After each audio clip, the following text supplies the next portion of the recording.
नमस्कार yoga fit Odisha YouTube channel को आपको स्वागत। आज आम करवा एक्सटेंडेड पपी पोज बा उत्तना शिशुसन।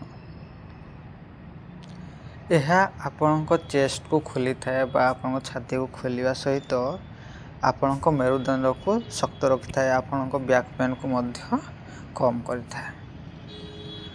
प्रथमे आपण एक मैट आणतु, मैट उपरे बसी जातु, सुखासन रे बसी जातु बा पद्मासन रे बसी जातु कि वज्रासन रे बसी जातु एवं नॉर्मल 3 ରୁ 4 ब्रीदिंग दियंतु।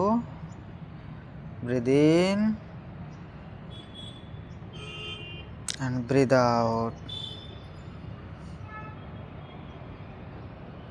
Inhale and exhale.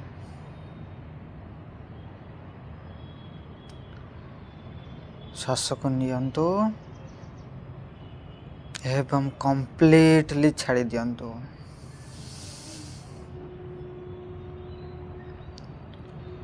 प्रथमे टेबल टॉप पोज को आसी जातु।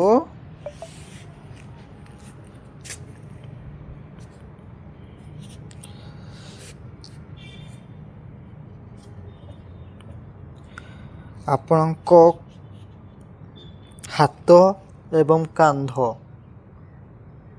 सीधा रहिबो बा 90 डिग्री रहिबो एवं आपणको आंठू एवं अंटा 90 डिग्री रहिबो एवं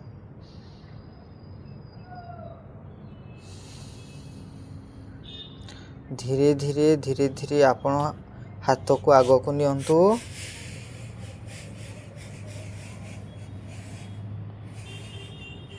एवं आपण छाती को मैट रे लगे रखंतु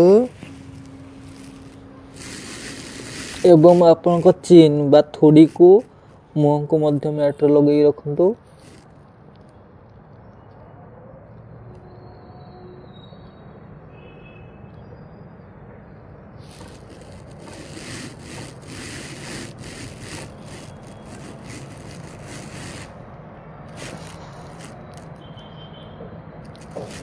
एमती 30 सेकंड रू 1 मिनिट रुहंतु।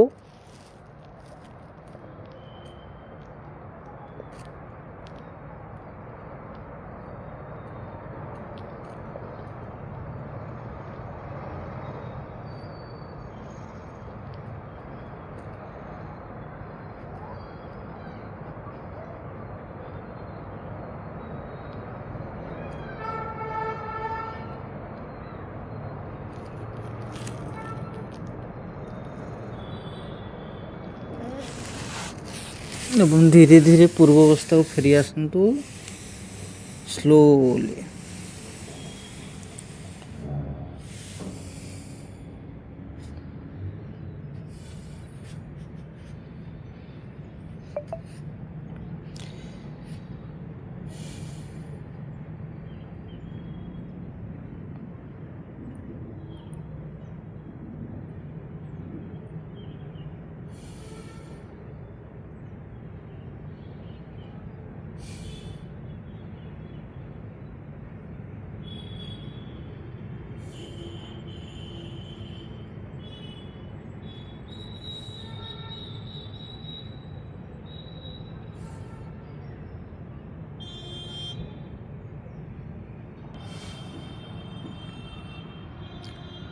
यह एक वार्म अप बा शरीर को गरम करने एक एक्सरसाइज बा वार्म अप एक्सरसाइज बा भाविनियंतु वार्म अप आसन योगासन।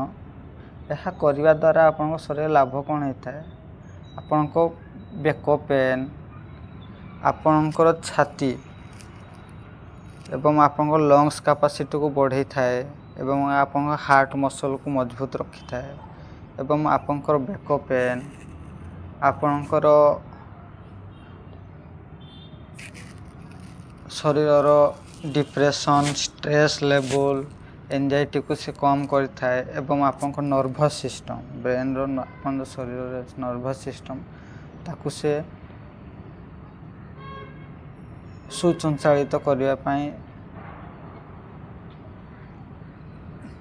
ଯୋଗାଇଥାଏ ଏବଂ ଆପଣଙ୍କ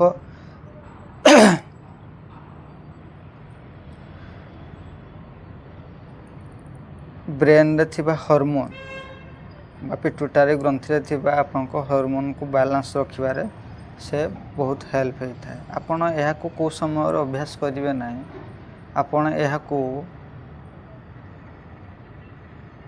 ଯେତେବେଳେ ଆପଣ କୌଣସି ଇଞ୍ଜରୀ ହେଇଥିବ, ଆପଣଙ୍କର ନି ଇଞ୍ଜରୀ ହେଉ କିମ୍ବା ଆପଣଙ୍କ ବ୍ୟାକ୍ ପେନ୍ର ଇଞ୍ଜରୀ କିଛି ହେଇଥାଉ ବା ସ୍ପାଇନ୍ ଇଞ୍ଜରୀ ହେଇଥାଉ କିମ୍ବା ଆପଣଙ୍କ ବେକ ପେନ୍ ହେଇଥାଉ କିମ୍ବା ହାତର ଯେମିତି ସୋଲ୍ଜର୍ ପେନ୍ ହେଉ, ଏହି ଅବସ୍ଥାରେ ଆପଣ ଏହାକୁ ଅଭ୍ୟାସ କରନ୍ତୁ ନାହିଁ।